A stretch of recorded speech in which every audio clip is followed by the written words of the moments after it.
baca ini membuang rasa jenuh. Iya, mau kena corona ini ya. ribet.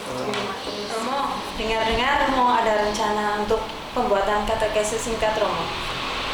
Iya betul, saya selama masa pandemi ini sudah banyak sekali romo-romo atau orang awam membuat renungan dan sudah terlalu banyak. Lah saya mencoba mengambil sisi lain yang belum dibuat orang, yaitu katekese. Mungkin singkat, sederhana, barangkali juga bukan sesuatu yang baru. Saya cuma mau menghidupkan kembali katekese singkat itu. Karena jujur bahwa seringkali orang-orang Katolik ditanya tentang imannya, banyak yang tidak bisa menjawab, ya, banyak yang tidak bisa menjawab, barangkali juga membingungkan mereka karena memang mungkin pernah diajarkan tapi lupa. Nah, saya mencoba untuk menghidupkan kembali yang sederhana, misalnya kenapa sih kita harus membuat tanda salib, kenapa masuk gereja celupkan tangan di dalam air buat tanda salib, kenapa di altar selalu ada lilin atau meja altar doa-doa kita beribadah selalu ada lilin, kenapa selalu ada salib.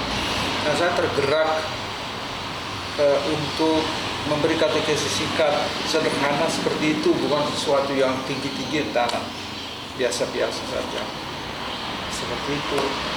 Benar itu, mau orang kita sendiri aja kadang masih bertanya-tanya tentang kalau lilin, kalau doa di rumah itu harus ada lilin kah atau apa itu, masih harus benar.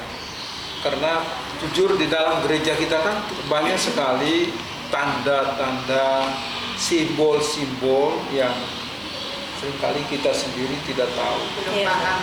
Jangankan lilin, jangankan salib, kita buat tanda salib aja. Kadang-kadang itu harus satu tangan, dua tangan, tiga tangan, 5 tangan. Lalu kenapa seandainya satu, kenapa dua, kenapa pakai 3, 5 misalnya. Jadi ya saya mau garap seperti itu kan, sederhana sekali.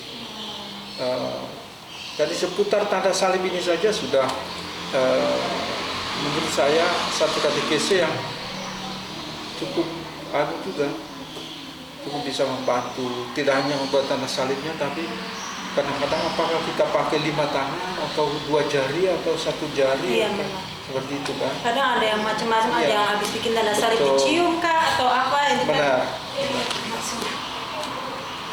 Padahal itu kan kita punya, orang Katolik punya tanda khusus itu dalam membuat tanda salib. Kalau kita orang Kristiani pada umumnya, itu kan tanda kita satu-satunya adalah salib. Kalau orang Katolik, salib yang ditandakan kan.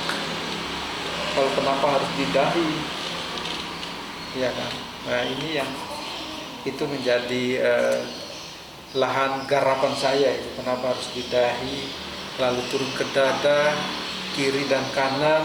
Sementara gereja Katolik Ortodoks atau gereja Timur itu kan membuatnya dari, kalau kita kan dari kiri ke kanan kan, Bapa, Putra, Roh Kudus, Amin.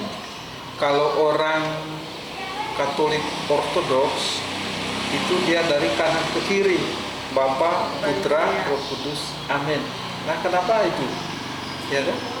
Nah itu juga nanti saya akan menggarap itu. Biar umat itu tahu lah. Ya, biar umat juga tahu. Kenapa? Karena itu tanda yang kita buat sehari-hari.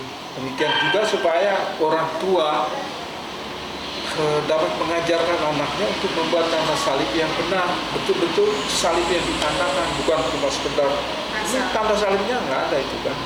Itu juga dikritik oleh Paus Fransiskus. Seringkali orang tua tidak mengajar anaknya sehingga anak membuat tanda salib serampangan seperti orang usir lalat. Padahal itu harus betul-betul harus tanda salib. Romo, terima kasih buat penjelasannya. Ini tapi rencananya mulainya kapan ya Romo?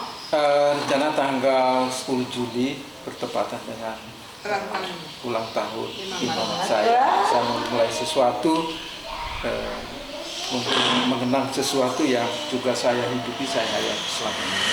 Oke, Romo. Kita tunggu, Romo. Baik. Terima kasih, Ya. Romo. Mari. Ya.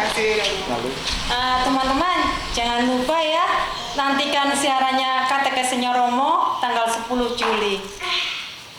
Terima kasih.